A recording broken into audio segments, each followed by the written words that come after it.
Hello again, everybody, and welcome to another episode of Fun and Games Podcast. I'm Jeff Moonen. And I'm Matty K. Stormageddon. And you're listening to episode 190. And this episode, we come bearing a message. It's thinking. God. Because this episode, we're doing a console retrospective on Sega's final foray into the hardware market, the Sega Dreamcast. And to help us discuss this console, to reminisce about all of its highs and lows and its very short lifespan, we are joined by a true friend of the network, Joe Mastropiero. Thank you for joining us. Thank you for having me. It's a pleasure. For the listener who doesn't know, although I feel like I've talked about Joe before, and Joe is active in our Discord. Joe and I have known each other, you might say, too long. Maybe more than any human should know another human. But Joe and I go way back and grew up playing video games together.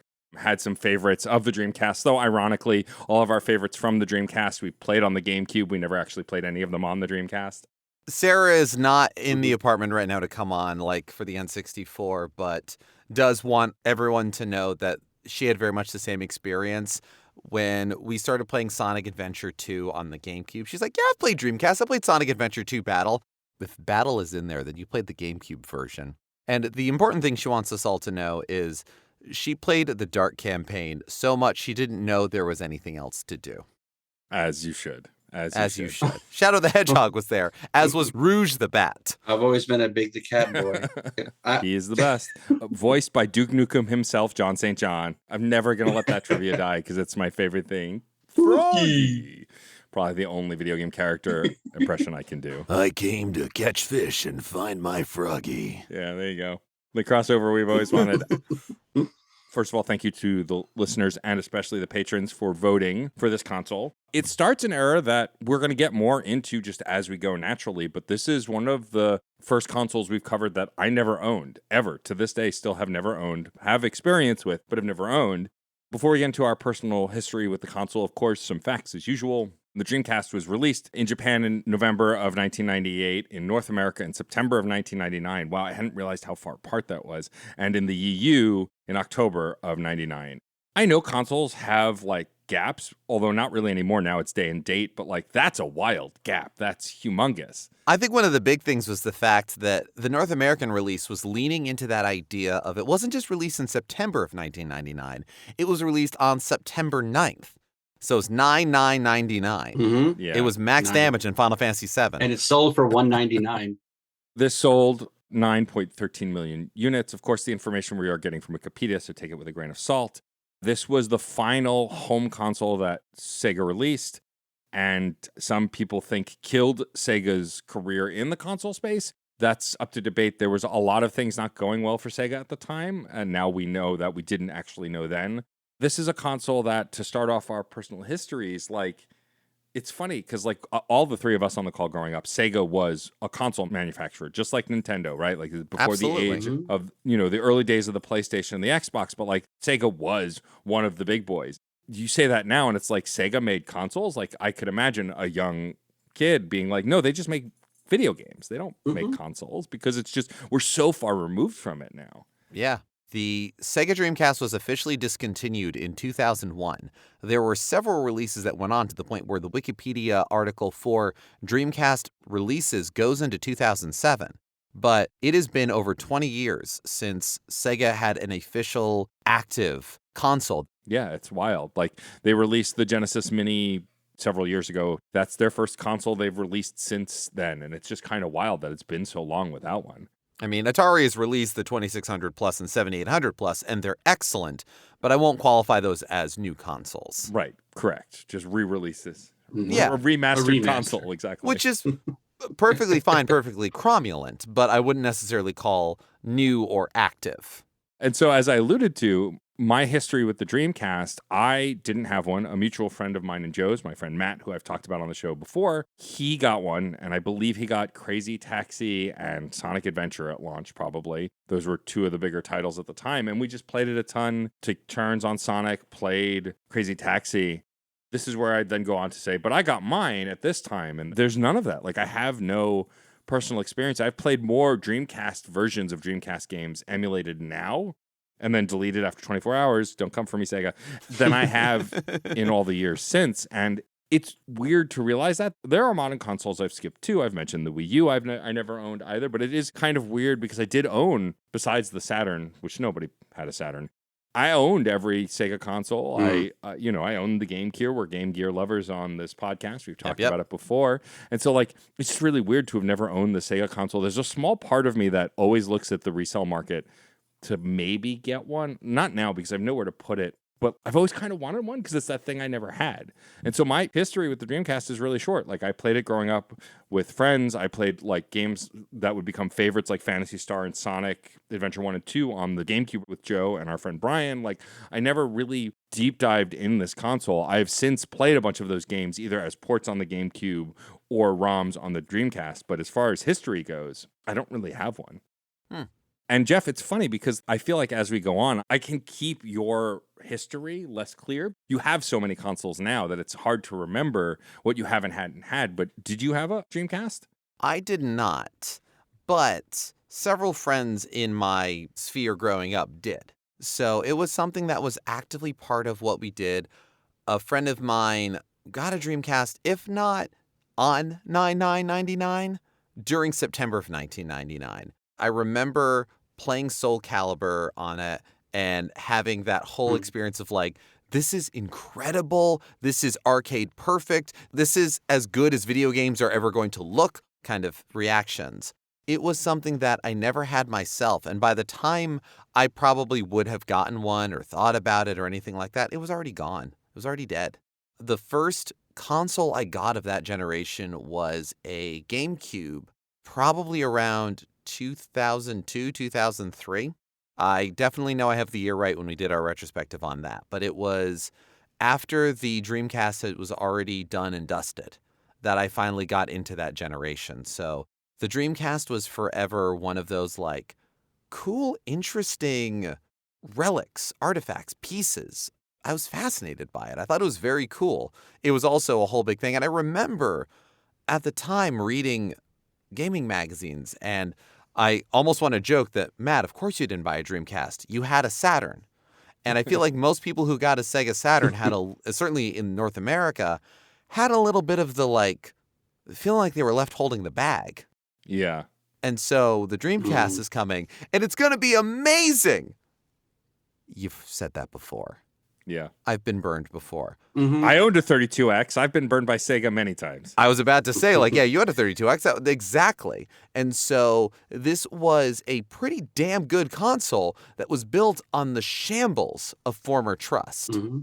I remember the friend who got it pretty early on being like, yeah, but the PS2 is coming out in like less than a year. Like, I'm going to wait and see on this. And I think a lot of folks did. I mean, the fact of the matter is, on September 20th, 1999, 11 days after the Dreamcast debut, Sony showed off the PlayStation 2 at the Tokyo Game Show. They already were, like, numbering the days. I don't know if everybody did, but certainly the experience I got from the Dreamcast was, this is so cool. I remember the whale in Sonic Adventure. That actually was the first day with that thing that I had at my friend's house. But even then, I could hear the bells. The end was coming already. Yeah. Joe, you're our expert. We brought you on because you actually had one of these things. I had one back in my day. Did you get it? I can't remember. Did you get it at launch? I would not have got it at launch. I would have gotten it for Christmas of that year. My very first memory of Dreamcast isn't of me playing it at home. It's of me playing it as a demo in, let's say, probably Electronics Boutique over and over, because we would go to the mall basically every month. I would play that while my parents shopped. I would get a pack of Magic cards and I would go home. So I'm almost positive I have more memories of playing things like Power Stone and Ready to Rumble at the game store than I do playing them at home. But I really enjoyed the novelty of it. I was very excited. I felt very much like you that, oh man, this is going to be so cool. And I got it and I loved what I got and I played it to death. And I was like, I cannot wait until a few more games come out. Unfortunately, things didn't really pan out. I also noticed this was around the age when I was 15 going on 16. This was the last console I purchased for a long time because I kind of stopped playing as many video games for, I'd say, 4 or 5 years. Instead, I was very much into the music scene. I was going out into the city, into Brooklyn. I was spending a lot more time out and about than I was at home, which is unfortunate, but I did get to enjoy it for at least a short time. I was sad that when other people, I had a lot of friends that were big Sony heads who were telling me like, they would be big on all the latest news, telling me, oh, Dreamcast isn't going to last any much longer. PlayStation 2 is coming out. And I was like, and I wasn't really an argumentative person, but it did disappoint me to see the route that Sega ended up going, because I feel like the Dreamcast had a lot of raw potential, and it just got a really sad hand dealt to it, unfortunately. Yeah, it's one of those consoles that like I look at now and it looks impressive to me. I mentioned to Joe offline, but we're going to spend a chunk talking about the VMU because to this day there's nothing like it. It's such a unique idea and concept, and probably I would say one of the most famous things known about the Dreamcast. It had the VMU, it had these mini games, right? I just think it's interesting that there are certain things that like make its legacy live on based on what was ported and the accessories it had. It's very funny when thinking about sort of the shorthand, an iconography of console generations of specific consoles, and very often a way of going about it, even more than the shape of the console itself, is the shape of the controller. I think the Sega Dreamcast has a distinctive controller, but the VMU is very much a part of it and could be considered its own little piece, much like one of the tapes that comes out of Soundwave from the Transformers. Oh, for Yeah. sure. Getting a little Tamagotchi mini game to go along that you could play out and about as you're doing whatever you're doing, to come home, plug it back in, and actually have it affect the game you're playing. It was a remarkable thing. And another big aspect that I feel was quite a bit ahead of its time was the fact that it came with a 56K modem. It was really touted as this thing that you're going to go online, you're going to play with people around the world. It had this grand feeling of worldwide community with this system. Did you ever play Phantasy Star Online?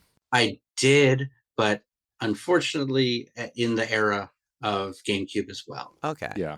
Yeah, like that's always the one I go to when I think of online Dreamcast games. The first console with an integrated modem, and I mean, heck, the PlayStation 2, the Dreamcast killer that it was, you had to get a separate modem.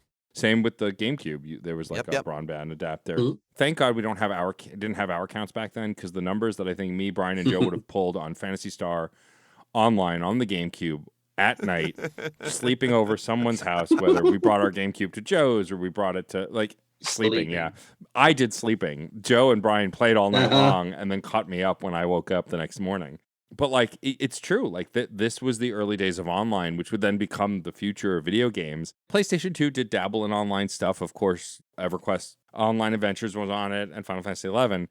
But like people like to dig in on when consoles fail and who's failing and what was the worst failure of gaming. But like Sega really had one of the worst runs from the 32X to the Sega Saturn to the Dreamcast. Just not even just by like what people think of the consoles, but like projected numbers, expectations, sales, all of that. Like you look at the number in isolation of 9.13 million units, and that feels like a decent number. I've never sold that many of anything. Seriously. Right.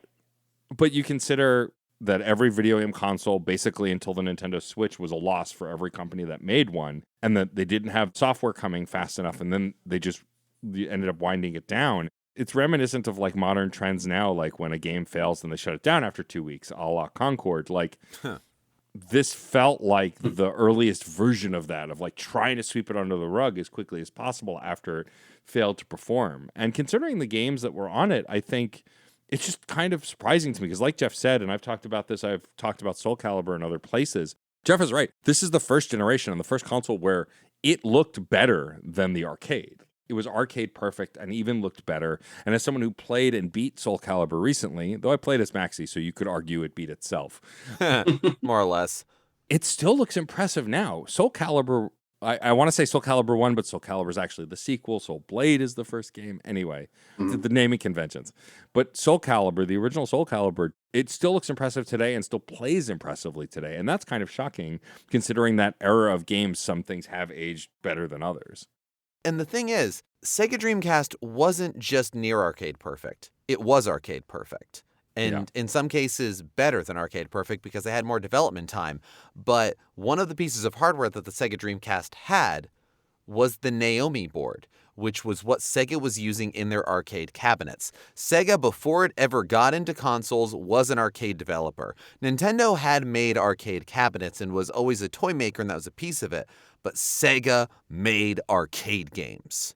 That was, I mean, the superscalar games of the 80s became the killer apps of the Genesis. This was always what it was about, one way or another, whether they were focusing on it or not. I mean, sports licenses and everything else too. So Marvel vs. Capcom and Marvel vs. Capcom 2 played like dreams on the Dreamcast. No pun intended. It was incredible. It was smooth. It was beautiful.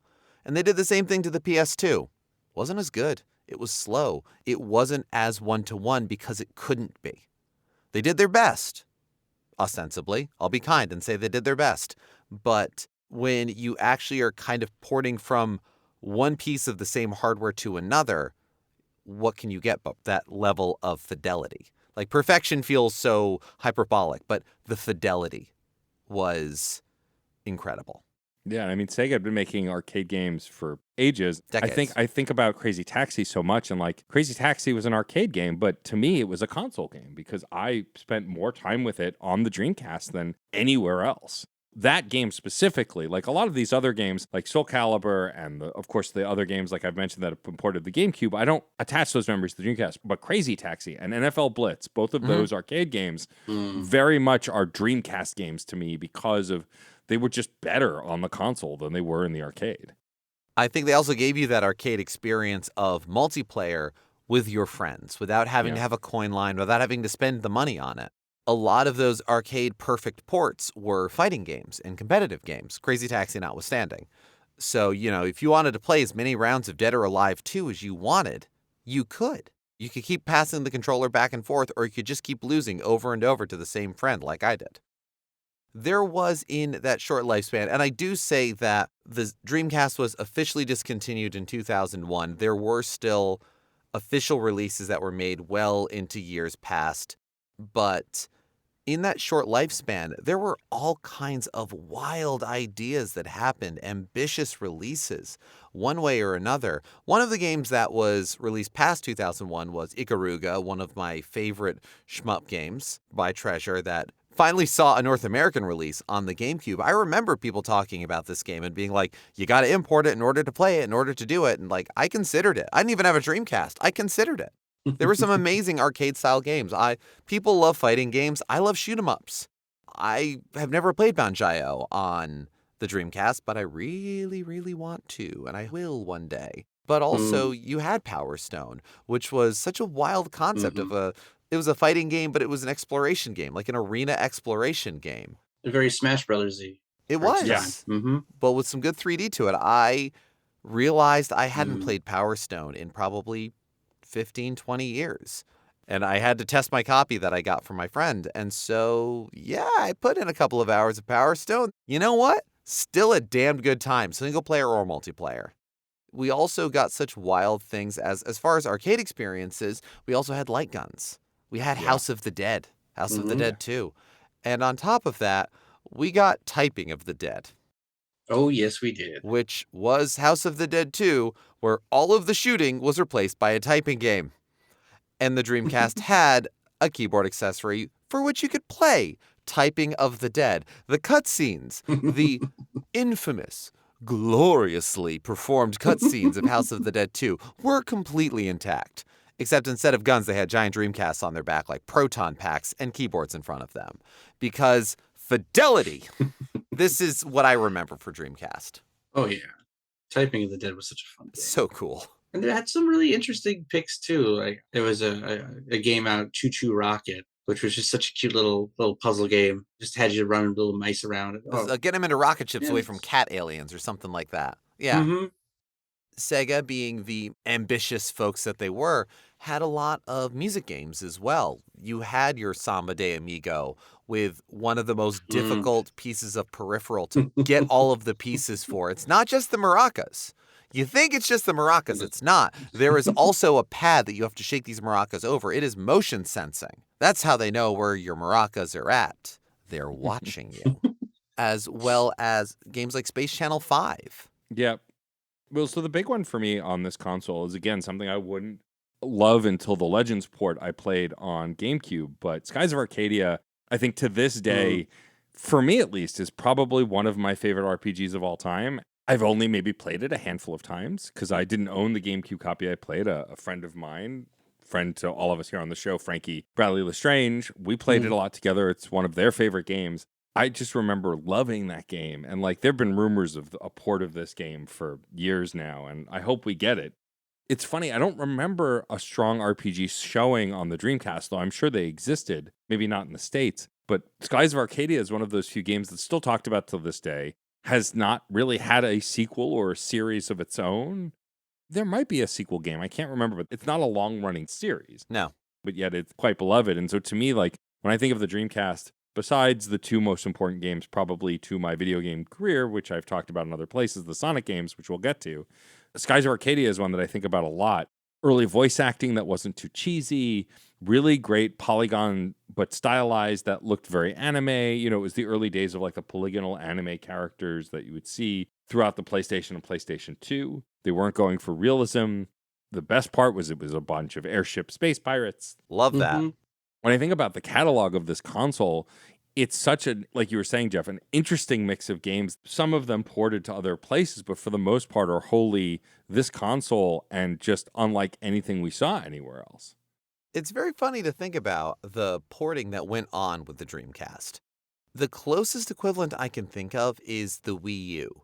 Yeah. How many releases for the Switch that were big marquee releases were just basically a Wii U game that they maybe added funky mode or something like it. They gave it a nice coat of paint. They updated it a little bit. And we're getting that a bit with the Switch too, whenever this in the timeline this episode drops. It very much was like, who had a Wii U? I mean, I do, but like, who has a Wii U? You're not playing that game. We'll put it on the Switch where you have access to it. The Dreamcast was a whale fall. It was a console that died, and its games nourished the ecosystems of what came after. The PS2 got ports from everybody because everybody had a PS2, so even the Capcom 5 of the GameCube betrayed itself by getting PS2 ports. And so Rez and Dead or Alive 2 were games that I can think of off the top of my head that had PS2 ports. But the GameCube and the Xbox each got kind of a little piece, I feel, of the Dreamcast's identity, of its whatever it is about it, and a bunch of its games. The GameCube did get Skies of Arcadia. It did get the Sonic titles. The Xbox did get Jet Set Radio Future. It got Shenmue 2. Plenty of games on the Dreamcast remain on the Dreamcast. Omicron the Nomad Soul is only on PC and Dreamcast. Sega Gaga only exists in Japan, and that hurts me. I want to play that game. It is a weird role-playing game. Smash Brothers wishes it could go up its own ass about how much it loves its parent company. I want that. But a lot of those, not necessarily quirky, but distinct and interesting series and titles got to enrich what came after it. I don't think we're going to find ourselves in a situation where that can happen again. Things are too spread out. Things are too integrated. The Xbox Game Pass with PC, the PC and console gaming is too well integrated. This was kind of the first time where it felt like PC gaming and console gaming were on an even keel, because of the arcade fidelity and because of the fact that there was the Windows logo on every Dreamcast. But that was because Dreamcast had its own proprietary form of Windows developed with Microsoft. I believe it was codenamed Dragon. It's a very stripped down version meant for an environment like the Dreamcast, so that if studios wanted to have an easy way to port their Dreamcast game to Windows, they could develop it in that environment. But there again, that level of integration, that level of connection. The sixth console generation was the first time that was happening, and the Dreamcast was already doing it. Other consoles that we will cover and that we have covered do have connections to the consoles around them in their generation. But I think the Dreamcast is unique in that it was pulling from the arcades and doing it better. It was porting out to other places. And yet they still had exclusive games that I don't think ever went anywhere that are now covered by YouTubers across the world. I think of games like D2 and Blue Stinger, which I believe to this day are exclusive to the Dreamcast. I only know they exist because folks like Nitro Rad and Peanut Butter Gamer and whoever dig into these weird ass games. But like, it does have an ecosystem all its own in the same way that like friend of the show, Chris Copleen, is doing a Sega Saturn retrospective over on Retro Hangover, like Clockwork Knight, which never really got a port, I don't believe. Like these games that existed in this ecosystem that to this day don't exist elsewhere. Both the Saturn and the Dreamcast have their own ecosystems and games that are still stuck there that never went anywhere. Now in this obscure area of like now people getting into esoteric stuff, collecting, whatever, going back, we have folks online creating content around these games and really getting to know them in a way that if you didn't have access to the console or like that genre, you wouldn't have seen these games. And the Sega Saturn has the excuse of, well, it was an obtuse architecture, it's difficult to port for, it's hard to develop. And because of that, as a reaction, the Dreamcast was made as easy to develop for and port as Sega could make it. So the fact that there are things still there are not questions of infrastructure or obstruction, but of choice. Yeah, well, I remember the Dreamcast was the first video game console that you could buy bootleg games of and run them with relative ease, especially compared to other consoles that were out on the time that were also CD drives. Oh, goodness, yes. That was also my big memory of the Dreamcast. The two of my friends that I most associate with the Dreamcast, other friends had Dreamcast, but these two were the biggest as far as how far can we break the game? How far can we break these things? And so the both of them had a great deal of bootleg games. They were like, why would I buy more games? I can just bootleg them. I'm not going to say they single-handedly tanked the Dreamcast, but that attitude was there. And that also did not single-handedly tank the Dreamcast. There was a lot of factors involved. I remember trying to do boot disk tricks and swap tricks with the PS1, mostly to play import games, not even to play copies. I just wanted to play original Dance Dance Revolution versions, okay? That was what I was here for. But the Dreamcast, yeah, amongst the stack of games of which Power Stone was one of them, was a lot of burned games as well. So it just carried through. I don't know. Joe, did you have any burned games? I wasn't gonna throw out full price for Seaman, but But you gotta know. There's two. I'm a big fan of very experimental things like that. So the idea of having a voice control, it was just so neat. Again, way ahead of its time. Seaman swam so that Nintendogs could run. Yeah, I never played it. Was it fun? Like, how much enjoyment did you get out of it? It's novelty. Okay. I definitely had a really nice weekend with it for sure. It's just it's this fascinating little thing. First time really interacting with something via voice that I can recall. There were so many of these firsts that Dreamcast kind of had for me. Mm-hmm. All these wonderful new concepts, none of them really taking off well enough to become mainstays. Like, for instance, Seaman and having the voice activated controls. It was almost as if like someone came with a time machine from 10 years ahead of time. Like, this is what you're going to have eventually. You could try it out now. It's going to be a little weird though. And that's what we got. I feel like that's a lot of Sega's history.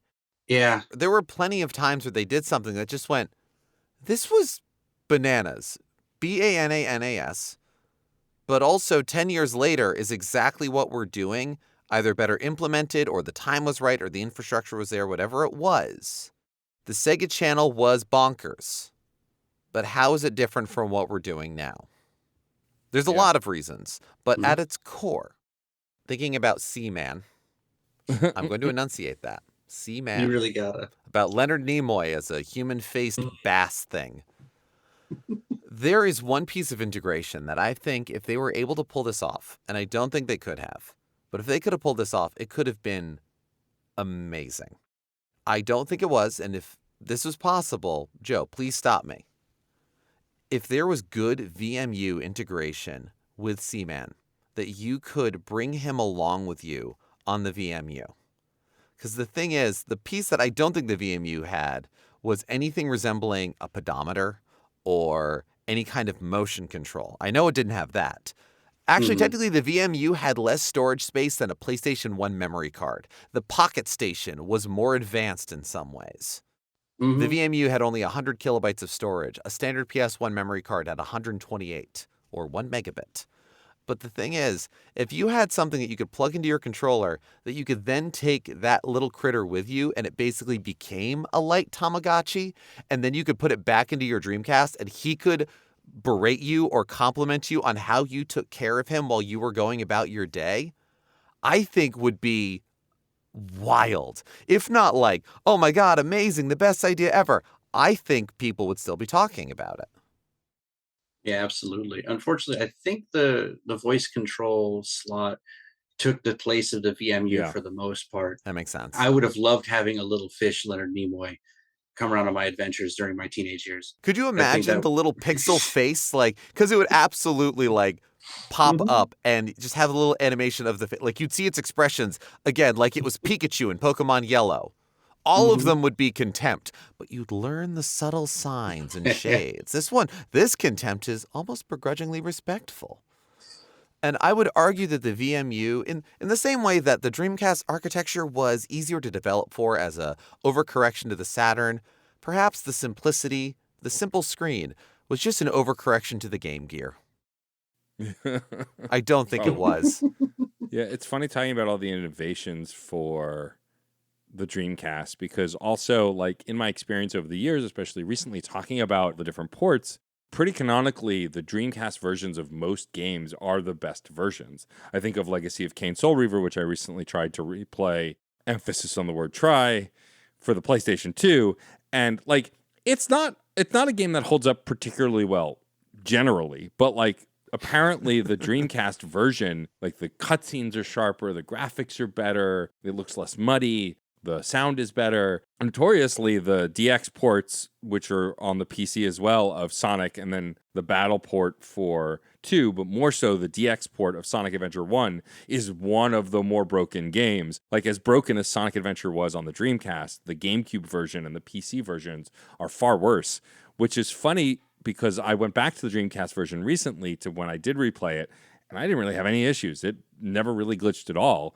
Though I know it's case by case because it's not consistently the same thing. It's funny growing up when you only can get the DX version. That's the version you have. You don't think about it on the GameCube. But the reading I've done since, like consistently, if it's been ported to another console, that version, like you were just talking about, I grew up with the Marvel's Capcom 2 on PS2, and I loved it. I thought it was great. But it wasn't until I eventually played the Dreamcast version later and went, oh, I've been living a lie for like however many years. I feel like the PlayStation 2 version of a lot of ports, but the Dreamcast especially, are good. They're good. They're good. It's like playing Nintendo Switch Online emulation. Yes. It's good. Like, if this is how you get the game, play the game. If that's how you get Marvel vs. Capcom 2, like, yeah, play Marvel vs. Capcom 2, obviously. But like you said, once you played the Dreamcast version, you saw what you were missing. Yeah, totally. And that's the case. This is not a platform or place for any of us to be able to go, you know where the Dreamcast went wrong or why it fell apart. Yeah. We're not documentarians, and we didn't have the time to put that together. Like, look, our Patreon supports us as we are right now with a little bit of wiggle room for growth. Not for that. But there is a lot of interesting things to find when you delve into the history. The love and the support that Sega had for this console. On the front end, I loved that this was the console that Japanese Sega Saturn advertising mascot Sega Sanshiro sacrificed himself to ensure that it would enter the world. He stopped a missile being launched at Sega headquarters and blew up in space. If you don't believe me, look up the Sega Sanshiro ads. And if you haven't watched the Sega Sanshiro ads, you should. He had his own theme song. It was amazing. It was really great. On that exact same level as a fictional advertising mascot, Isao Okawa, the chairman of Sega at the time, put forth a lot of money to keep the Dreamcast afloat, a lot of his own personal resources, millions of dollars, including from his own stock as the majority shareholder within Sega. I believe over $600 million. That before his death in March of 2001, around the time the Dreamcast was sort of discontinued, he forgave that debt. Sega never owed his estate or anything any of that money back. He propped it up. For whatever good, ill, bad, whatever, he did. It's so funny that all of us have a certain love and fervency for this console, with only one of us having actually owned the thing in its heyday. I have one now. I play it now. I've gotten demo discs for it. I realize that I don't have Jet Set Radio for my console. I only have the demo, and I am going to fix that. Demo's so good, though. The demo is so good. I very recently, at a sort of swap convention thing in Brooklyn, Sarah picked up for us 5, maybe 6, however many official Dreamcast magazines there were. We got half of the demo discs. Nice. This is going to be a lot easier to collect all the demo discs than the PS1, but by gum, I'm going to do it. Just you wait. That's true. And it's so fun to delve into those. And there again, popping those in, because those are themselves time capsules of what's being pushed, of what's the big thing, what's the big product. Getting to see those and see those with Sarah was so great because, as I said at the top of the episode, she thought she'd played Sega Dreamcast because she played a Sonic game that had been ported to GameCube. We could all be forgiven for that kind of a mistake, honestly. And then again, you look into it, and Sega was trying to push stuff like the MIL CD, the Music Interactive Live CD, a CD format so obscure, there's only 8 releases for it, and they're all in Japan. It was meant as an enhanced music CD format with bonus features if you put it in a Dreamcast instead of your CD player. Kind of like when you put the Gorillaz CD into your PC. Although I don't think any of them involved exploring Kong Studio. But I want shit like that again. I want that. Yeah. I love that. I mean, it was Demon Days album that had the interactive. I remember doing stuff like that. I mean, my current computer doesn't even have a CD drive, but exactly. We're screwed. This was the era of interactivity, different versions of games. Like I would put my PlayStation games in the CD player because you could hear some of the soundtrack for. It had Redbook audio, yeah. Mm-hmm. Yeah. This is an era that I feel like is kind of lost. And I think also, we were talking about how weird this console is. I think the reason it didn't survive then is because of how weird and bizarre it was. I feel like Geoff says, I really do believe this console was out of time. Like, had it come out 10 years later, I can imagine, considering how easy it was to develop for, imagine if there was an indie scene around when this console existed, the way it exists now, at least. Because there's always been some kind of indie scene, but like it exists now, like this console probably would have flourished. It would have been so easy to develop for. I don't want to go too far into the episode without gushing about Sonic Adventure 1 and 2. Oh, yes. Obviously, Sonic Adventure 2 kind of changed the course of Sonic for better or worse, though I really love it. But like Sonic Adventure 1, having replayed it at the end of last year, I realized 2 things about that game. One, the cat levels aren't as bad as people say they are. I was one of those people, and then I beat all of them easily. It's just you need patience. Those stages aren't hard. They take time. But I got to go fast. You got to go fast. It is rough having to slow down, and I got to go fast. Yeah. How dare you? Worst ever. 1 out of 5. The thing about Sonic Adventure, and someone who grew up playing that game and other games like it from this era, there was bad voice acting like Resident Evil, and then there was voice acting in Sonic Adventure, which was far from good, but was entertaining and felt like a Saturday morning cartoon. And it's less cheesy in Sonic Adventure 2, but still pretty cheesy. I mean, the gravelly voice of Shadow that persists to this day debuted there, and like the edgy clone character or copy character that we would see, Dark Pit, so many other half the Fire Emblem cast, we'd see that persist. I think, like, I love these games so much, and I replayed both of them last year for different podcast appearances, and like, there are things that are a slog, and there's stuff that's hard to get through, but like, there are people who think they are the worst games ever made, and I get why someone may feel that way now, being frustrated with it, but I just don't see it. And of course, part of it is nostalgia, right?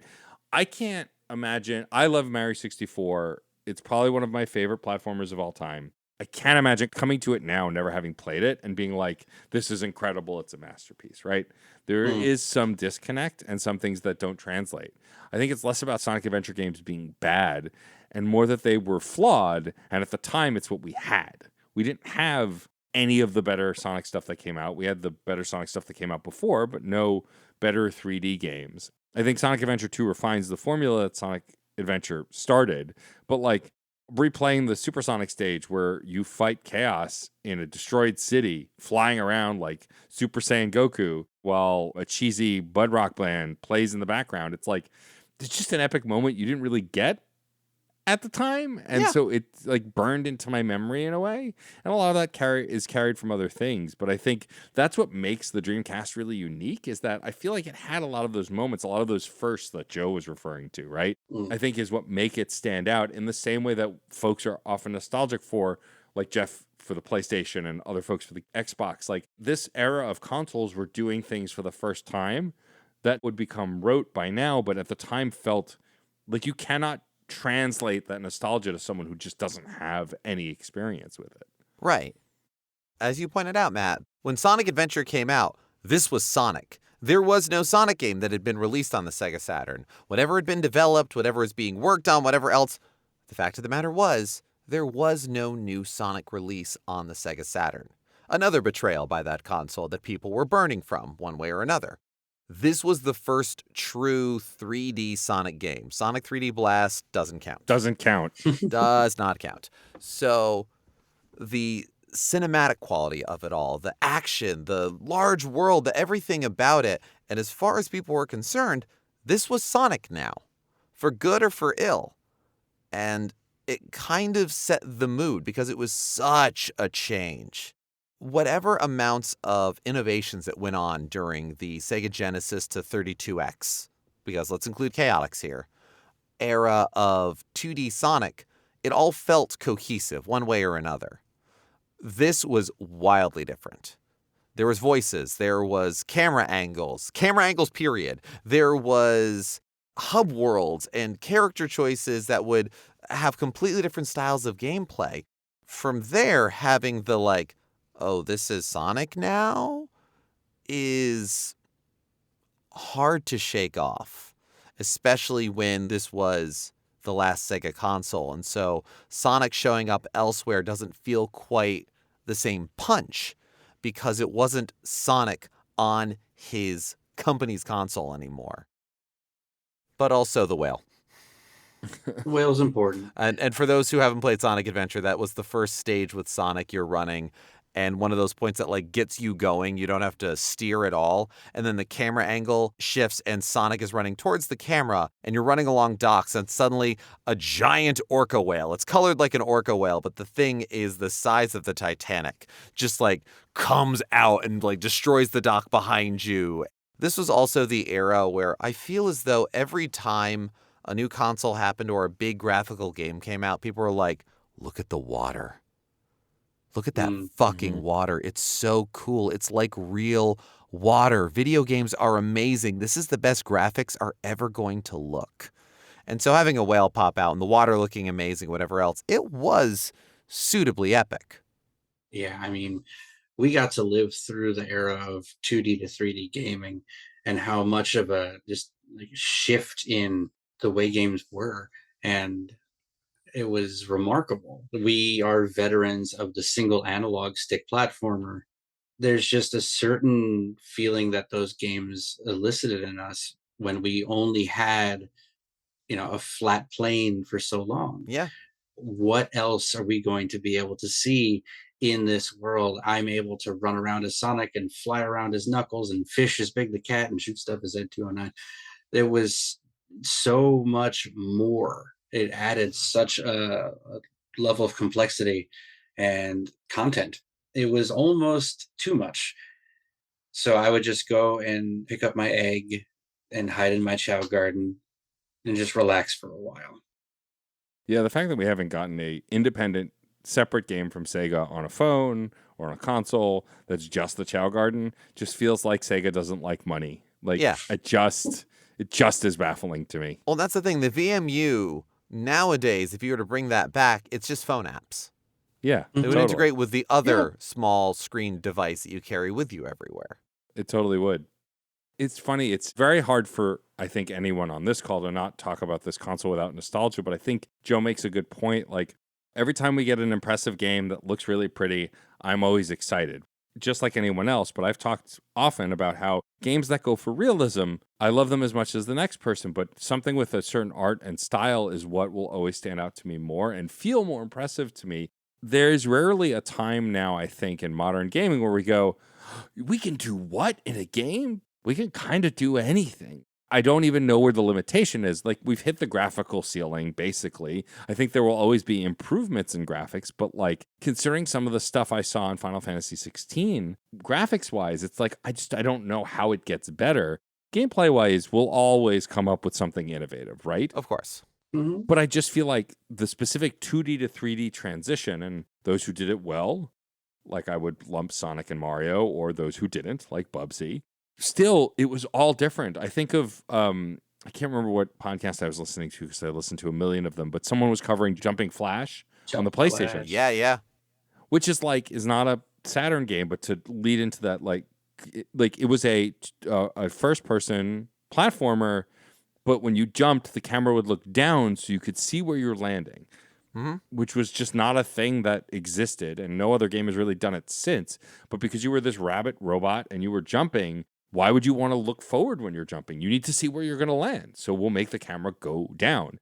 Turned out it didn't work as great as they had hoped. I just think of those kinds of innovations that we may still get, but that was totally inspired by the change in dimension, right? You think about control and how we're controlling with one analog stick, rotating the camera with the shoulder buttons. We thought that would just be gaming forever. And then Sony released a controller with 2 sticks on it and went, here, let's try that. And even that, even later PlayStation games, I think it was Ape Escape came out when the the dual analog controller existed. But I think they were co-developed or around the same time because it doesn't actually have dual analog support for camera. The camera is still on the shoulder buttons. The second analog stick, I think, controls switching weapons maybe or something. I just checked Wikipedia. The DualShock, I think, came out late 1997. Ape Escape was 99. But yeah, it was, I think, the only PS1 game that required 2 sticks to control it. Yeah. But yeah, it wasn't even for camera. Right. It was for something else. And so they weren't even out as close together as I thought, but it's still the same thing, right? Like, how do we use these things? And it's funny, too, because I don't think about that much, and I didn't until, I met my spouse who didn't play a ton of video games growing up, and then I put a PS4, or I think it was a 360 controller in her hand, and there are 2 sticks, and it's how do I control movement and a camera? And, it's so inherent to us because we grew up through that transition, and it's inherent to kids now because it's all that exists. But I can't imagine, if you are someone new to video games completely and you look at that and go, well, how do I make it go? Right? Yeah. Mm-hmm. But it's second nature now for us because of that, growing up through that transition and knowing it so well. And I think going from 1 analog to 2 is what got us there. And we haven't really talked much about the Dreamcast controller. A lot of people don't like that controller. I actually genuinely love the Dreamcast controller. As someone with larger hands and how kind of just thick boy it was. Everyone talks about the Duke controller, which was massive on the Xbox, but I love the Dreamcast controller. The way the wire, and you had to hook it around, not great. Yeah, but I bottom, really like the bottom cable was a design flaw. Mm-hmm. But I like the form factor of the Dreamcast controller, and we've never really gone anywhere near back to that. We've basically accepted the Lord and Savior that is the Xbox 360 controller for form factor, more or less, right? PlayStation does it a little different. The Switch Pro controller is basically an Xbox controller. They are almost the same. Right. Mm-hmm. And the Dreamcast controller was, if I'm not mistaken, designed very strongly after the Sega Saturn's 3D controller. Yeah. Down to the single analog stick. It's one of those designs that looks odd, but I remember even then, and nowadays too, it just feels natural in your hands. Whether perfect or not, I think it feels natural. You know where to hold it. And I think part of that is because the Dreamcast has one of the fewest amount of buttons on both sides of its release. Yeah. There are 2 shoulder buttons, 4 face buttons, a D-pad, and a joystick. This is, I think, if I remember correctly from what I was looking up amongst things, 7 fewer buttons than a PlayStation. Yeah. Oh, there was a start button as well, but no select button. Mm. There is also that level of simplicity where you hand somebody a DualShock controller, and do they rest their fingers on top of the shoulders? Do they rest a finger on each of the 4 buttons? Do they put one up there? Do they put it all the way around? What do they do with it? It's much simpler. The Dreamcast had fewer buttons than the Sega Saturn. The Sega Saturn was a 6-button controller with shoulder buttons. Dreamcast had fewer. There was that level of simplicity as well. Whether that was good for them or not is up for debate, but lends itself towards the more natural placement or feeling when one holds that controller. You can give it to someone who's a novice to gaming, and their hands will probably just go right to where they need to go. Mm-hmm. There's only so many places your thumb can rest. It'll end up resting on the analog stick. There's only so many places your pointer fingers will go. They'll be on the shoulders. Yeah, exactly. There's a lot less complexity. And if you're anything like me, you'd look at those buttons and immediately want sweet tarts because of the colors. Yeah, they were brightly Every time. colored. There's something like, I saw a picture of a black Dreamcast the other day, and I was like, that doesn't seem right, because all the ones that anyone I know ever had were white, and like the GameCube was the multicolored console, right? Not Right. like the PS2 and the Dreamcast. PS2 was black, Dreamcast was white. No variations. And it wasn't until later. The Sega Sports version. That's what I know. It's Yeah. got the Sega. If there's a black Dreamcast that doesn't have the Sega Sports logo on it, that's going to feel weird to me. Yeah. With all of that said, I think now is a good time to kind of get into favorites. And like, we've listed a lot of games, and it's funny, like the more I look at the list of games for the Dreamcast, there are so many fewer than I thought that I feel like we're only on that one console. It's just, this was the era, like we were saying earlier, of everything ported to everything else. And it's hard not to associate so many of my favorite games on this console with other consoles because of how many things were ported. But for sake of argument, besides the Sonic Adventure games, which I think are some of my favorites, I think it does come back to Skies of Arcadia, which I talked about a little bit earlier, because it was just one of the prettiest RPGs I had ever played at that time. And the music's incredible. Like, probably still to this day, I think one of the best video game soundtracks. And so while Sonic Adventure 1 and 2 are up there and are favorites because I associate them so closely with my GameCube playing, even though Skies of Arcadia also I played on the GameCube, I think I am going to choose it, lacking any other reason better than this. It is my favorite game on the console. And like, I'm wistful thinking about it. Like, I really want to replay it. I mean, Lord knows there are no new video games coming out, so it's not like I have anything else to play. But yeah, I think I have to give it Skies of Arcadia also because if you've never heard of this game, never played it, like Sonic Adventure 1 and 2, love or hate, has gotten its flowers as far as internet credibility. But I feel like nobody talks about Skies of Arcadia either. And so, like, Vice is one of my favorite protagonists. Really love the characters. And please, Sega, let the rumors be true that you're planning on porting it to the next generation of consoles, because I really want to play it. So Skies of Arcadia is easily my favorite game, I think, on the Dreamcast. What about you, Geoff? Well, I haven't played enough Jet Set Radio to say that it's my favorite game, but I am loving what I've played so far. When I played it at a friend's house, he had gotten an import version and was just playing it so oddly. Also, I have no sense of in what order Shenmue happens for the same reason. He just action replayed through that game just to get to, like, beat 'em up versions. So that when Yakuza came out, I went, oh, this is the Shenmue sequel. Yeah, basically. Probably my favorite game, or the one I have the strongest love, nostalgia for. I've mentioned a lot of games. This is going to sound so silly. Tony Hawk Pro Skater 2. Really? Ooh, It is nice. the best version. And it was the version I played first. Watching a friend get their first 1,000,000-point combo, or watching that happen for the first time. I don't know if it was his first one.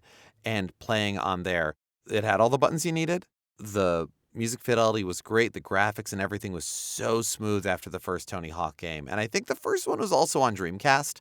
There was an interesting amount of like PS1 games that got upscales and nicer versions on Dreamcast. I mean, Soul Reaver notwithstanding. Right. That I have the PS1 version of Tony Hawk Pro Skater 2. I love playing it. I love that game. I love that series. But the Dreamcast version just had the sauce. It was just so good. I love that. That's a great answer. What about you, Joe? We've talked about a lot of really good games, but as far as the Dreamcast goes, my heart lies in Yokosuka, Japan, avenging my father's death. I obliterated Shenmue. I have a very strong affinity for beat 'em ups that suddenly turn into RPGs and RPGs that suddenly turn into beat 'em ups. There need to be more. Yes, there really does. Before I played this, I would play nothing but the RPG version of Tobal #1. The dungeon over mode! and Dream Factory over. made such good stuff! Yes, Flawed and absolutely. weird, but good! So good. And this had that feel where I got this RPG, but there was beat 'em up parts in it, and there was this weird time aspect where I had to avenge my father's death, but I also had to go work. I had to move a forklift around. Mm-hmm. It was such a wild RPG experience where up until then I played nothing but typical JRPG style turn-based role-playing games. It was such a wild experience for me, and I loved every second of it. It also was the first introduction to gacha mechanics with actual gashapons. Yes. I Mhm. love these. Indeed. It was just such a wonderful story. Kind of hurt where it ended because at that point I had gotten up and started doing other things before I grabbed Shenmue 2. So at the moment I am still, spoiler alert, I guess, leaving and heading onto a boat to continue the search for my father's killer. I have not continued that adventure, although I probably should pick it up at some point and finish it off. Did Shenmue 3 really tie it up, or were they planning on having more after that? I saw nothing of Shenmue 3. As far as I know, it know. is not a great conclusion to the series, but I don't know. I've That's what I've never heard. played it. Yeah. Mm. I mean, I am also unsurprised that this is Joe's answer because when I've complained about a friend on this podcast who has to check every small corner of every map in every game, Oh, you too, huh? yeah, that's Joe. Oh, yes. Playing, Hell yeah. I think it was one of the Final Fantasies, 7 or 8, probably 7. Every new map. Well, what's in this corner? Oh, maybe there's something back there. Oh, I can go in here. Watching Joe is an exercise in patience and frustration if you just want to get to the next thing. But sometimes there is stuff. That's Yes, There really it is. It's a non-zero chance that there will be a thing. So I need to verify that a thing is there or not. Yeah, you know how if you've played any older games, and newer games do this too, but when you hit the edge of a map and you can't go any further, and you just walk along the wall of the edge of the map to the next corner. I feel like Doom and Wolfenstein ruined us because that's what they taught us. Jam the spacebar while walking along a wall. Maybe you'll find the secret. I mean, I was able to sequence break a little bit in Expedition 33, so it still exists. There you to go. this There you day. go. That's true. Jokes aside, I think I can credit Joe and Brian, folks that I played a lot of video games with, my early love of narrative games. And it's games like Shenmue, Lunar, Wild Arms. Like, Mm. I watched more RPGs than I played in that era. Like, I don't think I've ever touched the controller in Wild Arms, but I know that entire story, right? I think of all the Romance of the Three Kingdoms games that we would just like let the auto battle play out or see who beat who. Like, this is this era of that. I'm shocked that you haven't played the other two games. I really think you should. Also, this further makes me upset that you've yet to play any of the Yakuza series. Yakuza 0 I is know. literally that. Like, literally the Yeah, same thing. very much so. Friend of the show, Dave Jackson, who we all know, recently played Shenmue and basically said that. Like, oh, I'm playing the progenitor to Yakuza. It's the thing that pitched me most on giving Shenmue a shot, because I've yet to play it, is the fact that they are so close in DNA. Joe, thank you for joining us. I'm so excited that you reached out and that you wanted to come on this. You've done side quests for us before, and I know plan to do some more. But before we start to wrap up, and thanks some folks, I would love you to tell folks where they can find you online if you wish to be found, any projects you're working on, things that you do. Joe has been DMing a campaign for us and our friend, well, many campaigns. Like, Joe is the person who I've played the most D&D with, but we are currently in a Strahd game. My first time playing Strahd in 40 years. And we are, I'd say, at the penultimate moment. We're probably not at the ultimate moment yet, but we're pretty close. We're getting pretty close, yeah. Very few people have gotten close to death. Yes. Which I guess says more about me. That's true. But yeah, I mean, you can find me on most things at Dodecahedron. You can hear me and experience me. I am part of a little actual play podcast called Dice Training, where we play games and we talk a lot about inclusivity at the table and how important it is that everybody can feel seen and heard and experience TTRPGs in a way that everybody can enjoy. You can listen to me there. I should have something where I'm running it coming out at some point in the future. That's currently what I'm working on. I have a couple ideas on things, so we'll see if they ever escape my mind. Amazing. Well, we'll include a link in the show notes to Dice Training. Thank you again, Joe, for joining us. This was great. Anytime I get to interact and collaborate with my friends who I've been playing video games and other games with my entire life, To this day, one of my favorite episodes of Side Quests, I'm biased, is Joe's episode because of how personal it was. I love all of our episodes. I do love that series, but when we get personal on it, I have one coming up as of this recording about my dad and a game that was important to us. Like, I love that. And so thank you again for joining us, Joe. We'll, of course, have you back at some point, but please sit there awkwardly while we do our pitching and spieling. Because now we put it to you, listeners. Did you have a Dreamcast growing up? Is this your first time really hearing about the Dreamcast? What were some of your favorite games? Have you checked out the vast homebrew scene that has persisted ever since the Dreamcast started? Have you gone to VGNY Soft and checked out any of their new games? We're not sponsored by them. I just have a couple of their titles and think they're really good. And they've got new stuff coming out all the time that work on your Dreamcast, original hardware. It's super cool to check out. What do you think the VMU should have been able to do? I mean, the idea that it could show little stats and things, we're back to the Wii U idea of little private things. It's kind of cool. What do you think are neat innovations that we haven't yet fully realized from the Sega Dreamcast time over 20 years ago? Let us know. Reach out. There's so many great ways to get in touch. We are Fun and Games Pod across all social media that we are currently active on, which as of this episode is Blue Sky, Instagram, and Tumblr. You can email us at funandgamespod@gmail.com. Let us know what you thought of this episode, what you thought of previous episodes, what you'd like us to talk about, and who you'd like us to talk with on future episodes. You can also visit certainpov.com and find not only other fantastic Certain POV podcasts, of which we are one, but also a permanent invite link to our Discord server, where a lot of these conversations continue and a lot of our topics begin, as well as a gaming log of many of the games that we finished, and maybe a couple of Dreamcast titles will start popping up in there now that we've been talking about them and I've got the itch. If you want a one-stop shop of all of the things that we're working on, and if you have the means or desire to help support what we're doing, we have a Patreon, patreon.com/funandgamespod. There is a free tier, so you do not have to donate to participate, and if you want to help us vote on what the next console we do a retrospective episode on is, you've got to be part of the Patreon in order to do it. We are so thankful for all of our patrons from the free tier on up, but we do want to shout out the high scoreboard. And today the high scoreboard is Alex Lavelle, Case Aiken, Daniel Nyden, Alejandro Alves, Chris Copleen, Curly Bright, Film It Yourself, Patrick Edwards, Robert Prine, and Sean Bowen. Thank you so much for your support. Please enter your initials. If you are doing this on a Dreamcast boot disc, please bear in mind that is a 700 megabyte CD versus the 1.1 GD ROM, so there will be some missing music tracks, and whether or not that robs from the experience is entirely up to you, but personally, I think you're a monster.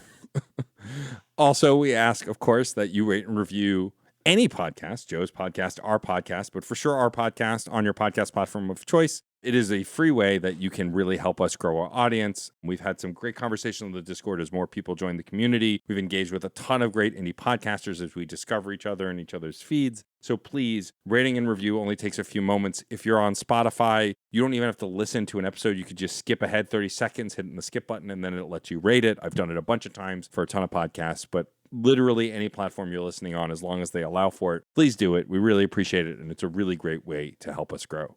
Whether you're rating and reviewing on your podcatcher of choice, whether you are reaching out across social media, letting us know about all of your Dreamcast thoughts and adventures, or if this is your first episode of Fun and Games Podcast, thank you so much for being here.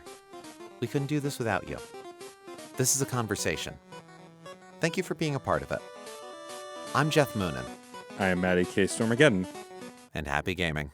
Hello, my name is Aaron. I'm one half of Superpod Saga, a topical variety video game podcast fueled entirely by nostalgia and unleaded gasoline. Superpod Saga, we discuss a different video game topic each and every week. We have new episodes every single Monday covering a different video game topic. More than anything, we want to entertain our listeners and make you feel like you're one of the boys, like you're hanging out at a campfire with some of your best zany caffeine-powered buddies and just talking about your favorite games and all that stuff. Stop on down to Superpod Saga. It's on every podcatcher there is. If it's not, let me know and we'll get on it. But again, Superpod Saga, stop on by. CPOV. CertainPOV.com.